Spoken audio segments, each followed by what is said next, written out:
So now let's kind of start to visualize things. So we can clearly see the trailer is way tilted down. So I want it to be level as possible. So that means it could mean two things. Maybe I have too much flex in the trans tunnel, or I just need to have the hitch part with zero angle. That way it's straighter with the front of the car. Also, obviously this is on stock suspension, and my car is tucking, so I need to lower this side. With the current springs that I have on it, I can't really do much. Or the other thing I could do is just put my wagon to stock ride height, which is something I've been thinking about doing regardless. Just to make it look more stock and also make this work. I guess it's a win-win at this point. Yeah, right now it's on ground control coilovers, so I am willing to remove those just so I can get the stock ride height to make this work a lot better. But yeah, that's just things I have to figure out. It is hitched right now, and honestly I don't like how it looks at the moment. It's too far down. I have some brainstorming to do before we plot our next move, but at the moment, I mean, it looks cool. I'm not happy with it, but we'll get there. So this is the closest we've been to having it basically to its final form. So hear me out. Before, this was sitting on coilovers and perches, and obviously those are lowering springs, but the fact that this has no weight in it, it actually makes it sit up higher, right? And then it looked funny because I had this just mocked up. That's not welded in like properly. I literally used the CSB center support bearing mounts, and I welded a plate onto the hitch. That way I just have a easier pull and push bar. Anyways, this is just mock-up, so next thing I'm have to like figure out is, obviously if you look at the wagon, the highest point of the car is the B pillar. It droops down, and then that droops a little bit forward, and then it goes back down on the A pillar.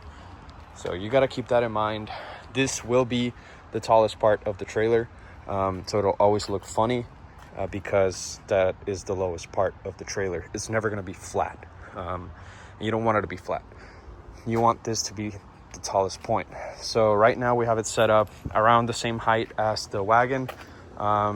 This does sit a little bit higher, so I think I'm gonna have to do, right now this is 4 inches from the ground, and I think I'm gonna go 4.5, so that'll be just a little bit more. like that. And that should give it the right height that I'm looking for. That way is as even as I can get it to.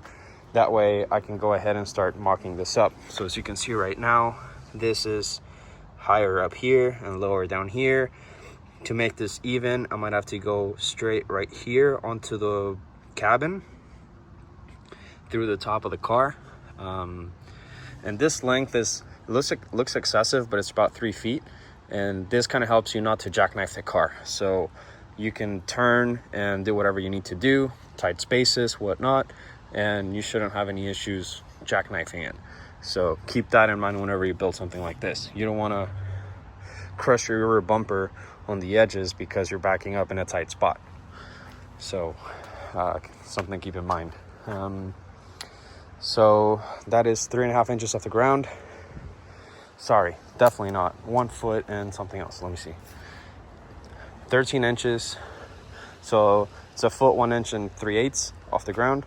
And then the bottom of that, this tab is 4 inches, but we're gonna go 4.5. That way it's a little bit taller, makes me a little bit happier, and it looks a little bit more even.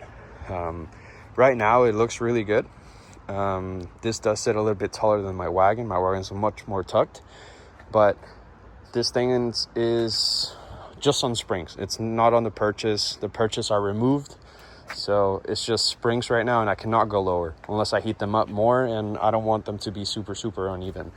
And then the shocks as well, they're an issue because they're blown. So this one sits a little bit taller than the wagon as well, but it'll do. But yeah, next step is to push this in, have it sit up on the ground properly, because I no longer have to weld underneath the car. All I have to do is weld on top of the car, or like in here in the cabin basically.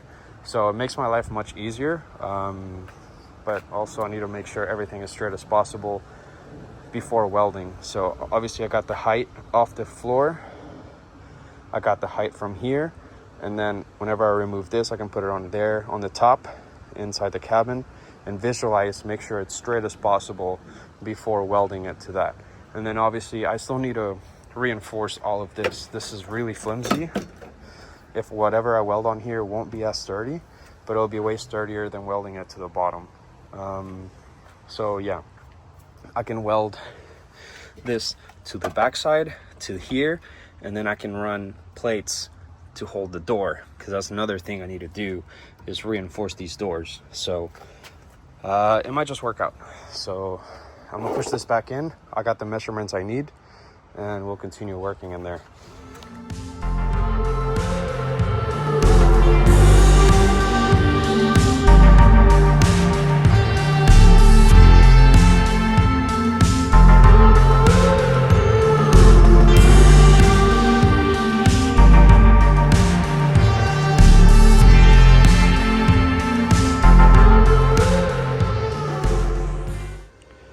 This is as far as I got today. I really don't know how to keep going. I probably need some time to think, but so far this is welded in, so I have good pull.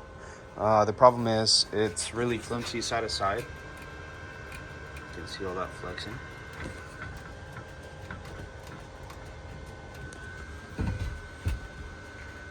That flexes a lot. This is well welded on there. There's no gaps or anything, so that's good. But obviously I need to build a wall here. The wall will be welded to these edges, but I also got to keep in mind, I need something to keep this from being pushed in, right?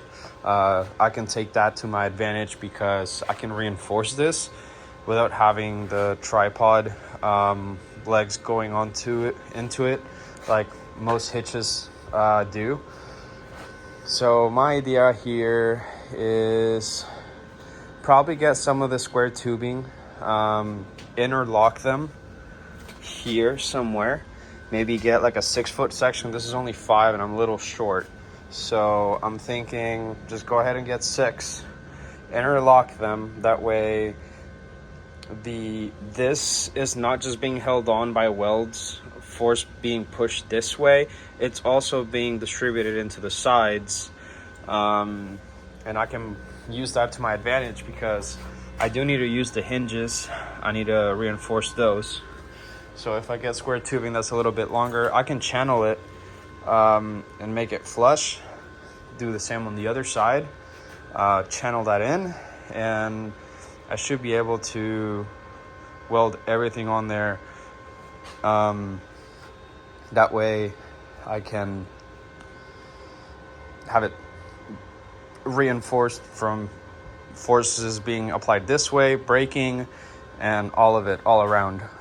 So that would be good. I can probably get 2 of these, or maybe a smaller size, probably like, I don't know, 1.5 inch square tubing by 6 foot, and then do the same for here at the top. I can do racks over here, so it'll be 2 independent ones. I can reinforce them vertically, and I can also keep going up here and start making shelving. So obviously I do want this sealed off, but I was thinking of making like compartment cubbies for small things, tools, whatnot. Ideally I want those locked because I don't want people breaking into this, but we can figure that in. We can figure that out. The other cool thing I have in mind for this thing is I have a black stone grill over here, big black stone, and I have some 26-inch cabinet rails. So these puppies are long, and this would be perfect, so I can make a tray that can hold my blackstone. That way I can use this back end to cook. I want this the most useful possible camping trailer there is out there. So with a rooftop tent and everything to cook, spare tires inside, spare wheels inside, anything that I need to literally road trip that thing, it'll be ideal that way. So I need to go buy some more square tubing on Monday. Right now is Friday, day after Thanksgiving, so everything is closed for the weekend, unfortunately. But yeah, we had good holidays, and hopefully you guys had good holidays as well. So that's where I'm going to end it for tonight. This is as far as I can get as it is right now, unfortunately. But if I think of anything, I'll come back and knock it out. But at the moment, I need more metal. So I think I'm going to call it. Thank you for watching. Hopefully you enjoyed this video of the update of how to keep building this crazy project. Like, subscribe, share. Thank you very much for watching.